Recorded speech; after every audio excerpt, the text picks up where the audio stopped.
À peine mourrait-on pour un juste. Christ a accompli une mission que personne dans le ciel, ni sur la terre, ni sous la terre, ne pouvait et ne voulait accomplir pour des pécheurs comme nous. Apocalypse 5, verset 3.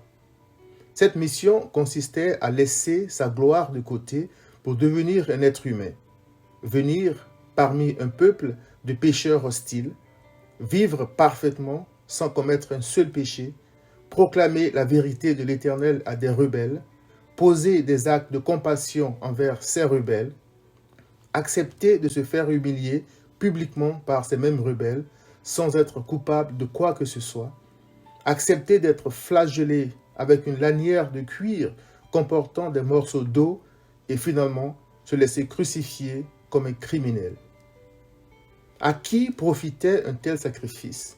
Eh bien, cette mission avait pour but de sauver des hommes à l'intelligence obscurcie, des étrangers à la vie de Dieu, à cause de l'ignorance qui est en eux, à cause de l'endurcissement de leur cœur.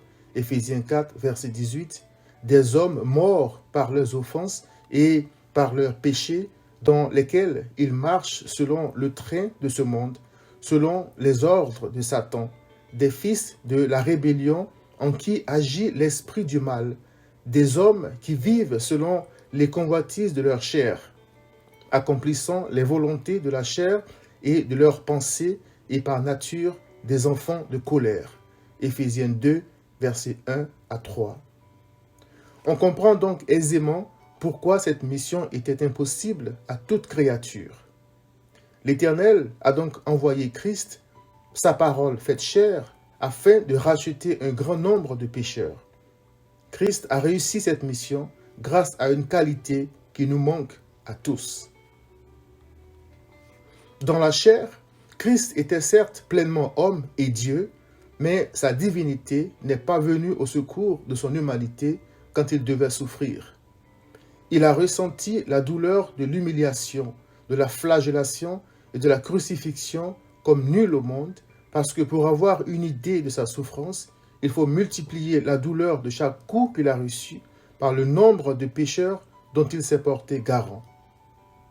Ce n'est pas 144 en tout cas, car à propos des brebis de Christ, il est écrit « Après cela, je regardai, et voici, il y avait une grande foule que personne ne pouvait compter, de toute nation, de toute tribu, de tout peuple et de toute langue.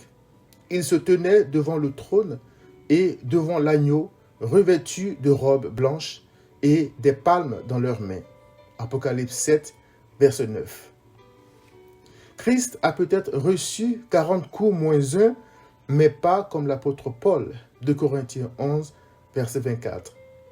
Ni comme les brigands qui avaient été crucifiés en même temps que lui, car la douleur de ces coups à lui était multipliée par une grande foule que personne ne pouvait compter. Cependant, aucune souffrance ne pouvait le faire douter des assurances qu'il avait reçues de son Père. Christ avait une foi inébranlable en son Père. Dans la chair, Christ n'avait d'autre passion que celle de faire la volonté de son Père. Quand ses disciples le pressaient de manger, il répondait « Ma nourriture est de faire la volonté de celui qui m'a envoyé et d'accomplir son œuvre. » Jean 4, verset 34. Christ a réussi sa mission parce qu'il a fait de son Père son souverain bien. Psaume 16, verset 2. Le souverain bien, selon le dictionnaire, décrit l'objectif final poursuivi par tout être humain. Celui de Christ était de faire la volonté de l'Éternel, même si cela devait lui coûter la vie. Pour qui le faisait-il? Pour des pécheurs qui ne le méritaient même pas. Voilà la qualité qui nous manque à tous, et c'est pourquoi nous devons tous croire en Christ afin qu'il nous représente devant l'Éternel. Christ est l'homme selon le cœur de l'Éternel, le seul homme qui, sur terre, a eu constamment l'Éternel sous les yeux. Psaume 16, verset 8. Qui a fait uniquement et parfaitement la volonté de l'Éternel malgré la torture. Christ a dit « Je suis descendu du ciel pour faire non ma volonté, mais la volonté de celui qui m'a envoyé. Jean 6, 38. C'est pour cette raison qu'il peut sauver parfaitement ceux qui s'approchent de Dieu par lui. Hébreux 7, verset 25. Cher ami, toi et moi sommes incapables d'offrir à Dieu le sacrifice qu'il exige pour le pardon de nos péchés. Le sang de Christ plaide pour ceux qui croient en lui. Viens donc avec moi trouver refuge en Christ. Nul ne vient à Dieu que par Christ. En dehors de Christ, chaque pécheur devra payer pour ses propres péchés. Or, c'est une chose terrible que de tomber entre les mains du Dieu vivant. Hébreux 10, 31. Viens à Christ.